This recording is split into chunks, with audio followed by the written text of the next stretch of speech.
Qardaş demiş o vaxt ki, Kuleynlə bir söz var, hansı kitabları bilmirəm. Deyir ki, saqqalı ispalı olmayan kişi lut qoymur. Onların öz alimi deyir. Elə bir söz var. Var, hə. Ümumiyyətlə, onlarda saqqalla isbal barəsində elə hədislər gəlib ki, o hədisləri yəni, Əhl-i-Sünnə kitablarında tapa bilmirsən. Hətta o dərəcədə ki, o şiddətli, hə, hətta küfür dərəcəsinə çatdırıblar ki, saqqalı qırxan kafirdir. Belə hədislər gəlir.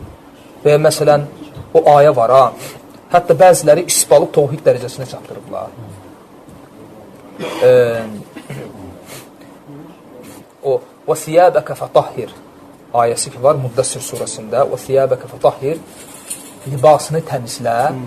Əhl-i-Sünnə alimləri bu ayənin təfsirində deyirlər ki, yəni şirkdən.